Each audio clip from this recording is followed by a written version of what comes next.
Saudaraku, saudaraku yang dikasihi oleh Tuhan, saya pendeta memang dari yang namanya denominasi kelompok gereja yang beraliran Reform. Bukan Reform Injili, Reform biasa-biasa saja. Tetapi disitulah ada jati diri saya yang memang kemudian ingin menyatakan banyak hal. Pertama, tetap saya berseru, bahkan sudah melolong bagaikan serigala kah? Anjing kah? Saya akan pulang ke Jakarta. Kan ku kembali.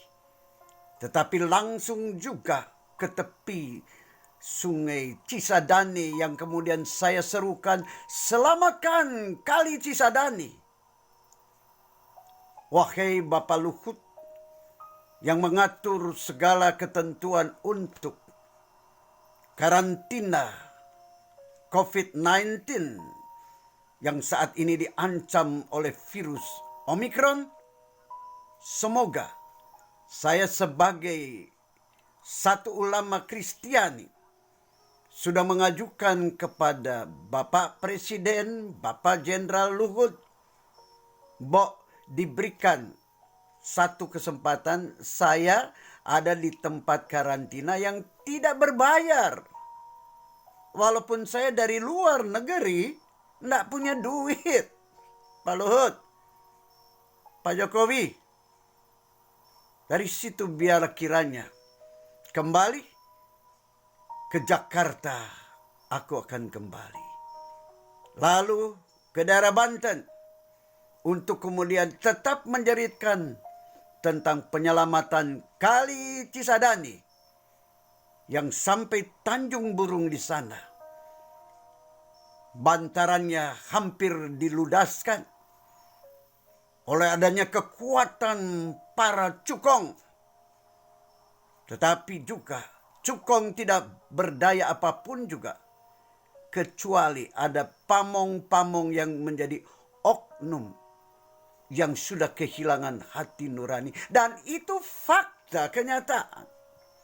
Terima kasih untuk adik dari sekolah yang namanya Semak 2 Penabur, di mana ada bagian anak-anak sekolah penabur itu pernah saya bimbing.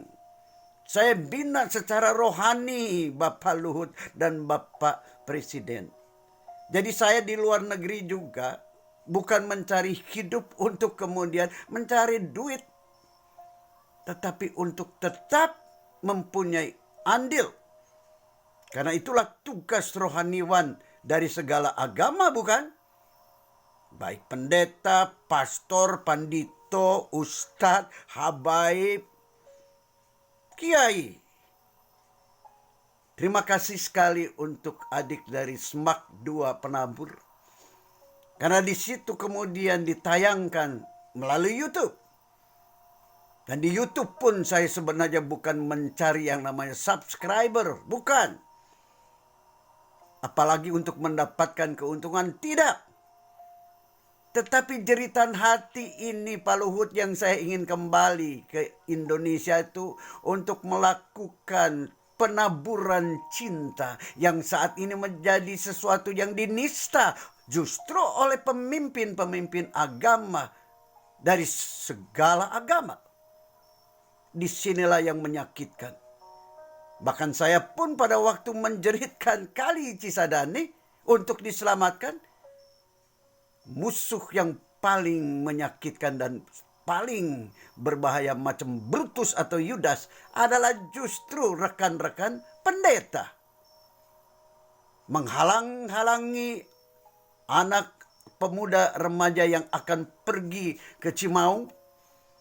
Bahkan kemudian setelah pendetanya itu sendiri tidak mampu untuk meluluhkan apa yang disebut cita-cita saya, pergi ke Cimaung. Di daerah Banten yang disebut sampai detik ini juga tidak pernah merasa bahagia. Sama dengan Jakarta. Ada pejabatnya yang gak benar, yang tidak pernah bisa juga memberikan jaminan kebahagiaan. Ada sedikit pada waktu Ahok, tetapi kemudian diluluh lantakan oleh karena sentimen SARA yang tetap meraja di Indonesia Nusantara. Dan itu yang sangat menyakitkan, memalukan. Orang beragama kok punya kekuatan mengajarkan dan melakukan penghasutan sentimen SARA. Nah, biarlah saat ini kembali saya hanya ingin berbagi rasa terima kasih saya. Tetapi berdasarkan 2 Timotius pasal 4 ayat 1 sampai 8, di mana ada kondisi yang sesungguhnya para ulama Kristiani yang namanya pendeta penginjil itu bukan kemudian menghalang-halangi, bukan kemudian mencari aman saja sendiri. Maka saat ini berita Injil menjadi berita positif, seperti yang disebut virus Omikron itu disebut adalah virus positif. Kalau Anda positif, berarti Anda adalah pembawa kematian, virus corona, kematian. Maka dari situ, dari 2 Timotius pasal 4 ayat 1 sampai 8 yang saya bagikan dengan menumpang judul bahwa Life in Cisadane merupakan bagian daripada kerinduan saya mendapatkan apa yang disebut tempat karantina tidak berbayar seperti di Wisma Atlet yang pernah saya juga bagikan kepada Anda. Di sana saya mempunyai kesempatan berinteraksi sebagai ulama agama Kristen. Tidak menyebarkan kekristenan, tetapi menyebarkan kasih yang diajarkan melalui Alkitab orang Kristen. Injil, kabar kesukaan yang di dalamnya ada berita negatif, tetapi ada juga berita positifnya.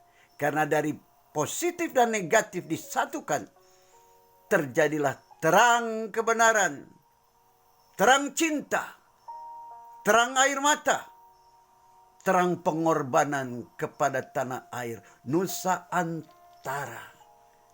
Maka di ayat yang kedua dari 2 Timotius pasal 4 itu dikatakan, beritakan baik waktunya, baik sukar waktunya. Karena kemudian di ayat yang ketiga dan 4, akan datang masa orang hanya ingin mendengar berita-berita hoaks, dongeng-dongeng yang membuat mereka senang. Bahkan para ulama segala agama juga merasa aman. Seperti di zaman Hitler Nazi itu. Justru pengkhianat yang nomor 1 adalah ulama, pendeta-pendeta. Yang kemudian kita bisa lihat berapa jauh mereka sanggup untuk menyatakan sesuatu yang tidak benar. Mari kita akan melihat apa yang akan diceritakan oleh adik dari SMAK 2 Penabur Jakarta.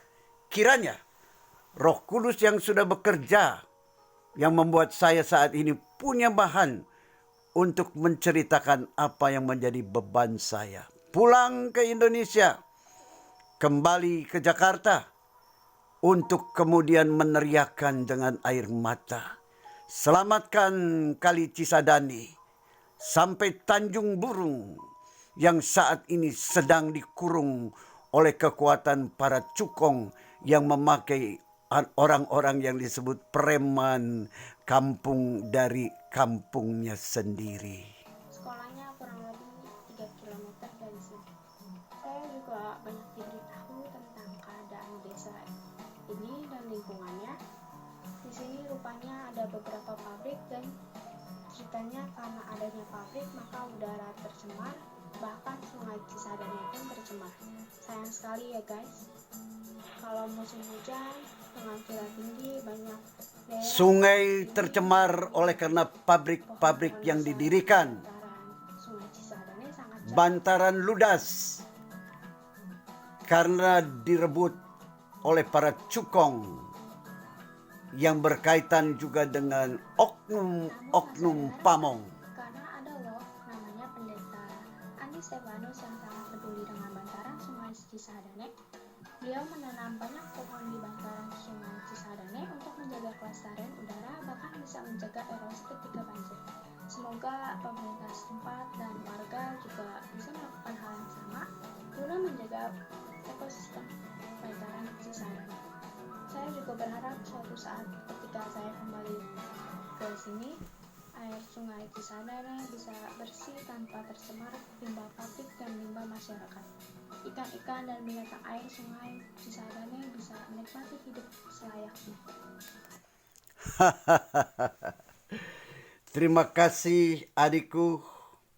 Pada saat ini di mana kemudian kita mendengar bahwa ada jeritan yang saat ini dilanjutkan oleh adik yang manis dari Semak 2 Penabur Jakarta. Kiranya suaranya bisa didengar dengan baik. Kiranya para pamong juga kemudian sadar sehingga tidak mungkin juga bermain kong kali kong dengan para cukong yang saat ini memang memakai kekuatan uangnya untuk membeli orang-orang yang hidupnya di lorong-lorong, bahkan penduduk aslinya sendiri juga bisa dibeli untuk kemudian mensukseskan penggarongan yang terang-terangan. Di sekitar Kali Cisadane, di mana bantarannya tambah habis digarong. Bapak Luhut, Bapak Presiden, saya rindu memang bertemu dengan Anda yang katanya gampang ditemui. Saya pernah muncul di Istana Bogor, ketemu dengan Paswal Presnya yang mengatakan, kalau mau puasa, puasa saja. Karena memang saya ingin berpuasa. Sampai saya ditemui oleh Bapak Presiden. Ternyata saya memang masih punya etika, masih punya akal waras. Dengan sedih, saya memang berfoto terlebih dahulu dengan Sersan 1 yang menjaga Istana Bogor. Menyedihkan, tetapi ada buktinya. Tetapi saya juga sudah menjerit-jerit di muka gedung MPR, di mana saya mengatakan selamatkan Kali Cisadane. Tidak juga tembus. Ini saya, rakyat Indonesia, keturunan Tiongkok dari Cimahi yang saya banggakan. Lalu saya pun harus juga dengan jujur mengatakan sudah ada di parkiran gedungnya yang namanya Kick Andy. Sudah di sana saya. Tetapi yang memang saya tidak boleh masuk. Lalu kemudian memang yang kasihan adalah ketua satpamnya, kepala satpamnya. Yang saya memang kemudian omeli. Kasih tahu sama Kick Andy Noya. Aku sudah ada di parkirannya yang namanya Metro. Sampai saya dengan jengkelnya, saya memang bukan Metro Jaya lagi, Metro Mini. Itulah kegeraman seorang ulama Kristiani yang bernama Andi Stefanus Suryajaya. Keturunan Tiongkok yang lahir di Cimahi yang saya cintai. Di mana Kali Cimahinya dihabiskan bantarannya.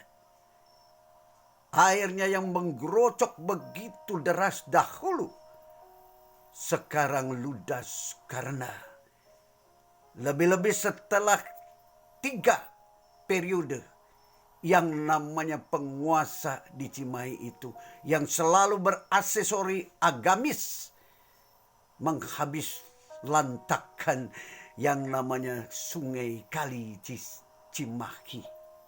Menyakitkan, membuat saya menitikan air mata, bahkan banjir air mata jikalau saya pulang ke Cimahi, kota kelahiranku yang kucintai sampai aku mati. Kiranya Tuhan Roh Kudus akan menggerakkan tetap Pak Jenderal Luhut, tetap hati Presiden Jokowi, agar aku bisa kembali ke Jakarta, memasuki tempat karantina tak berbayar. Karena sebagai ulama yang tidak mencari uang, bahkan aku tidak bergaji di tempat aku saat ini melayani jemaat kecil di California. Kiranya Tuhan yang Maha Kuasa menggerakkan hati Anda, agar apa yang saya ingin lakukan di Indonesia itu bisa kemudian terjadi. Kasih ilahi menyertai kita semua. Doakan agar para penguasa sadar, tidak pernah menjadi pengkhianat yang akhirnya menyengsarakan rakyat yang sudah sengsara.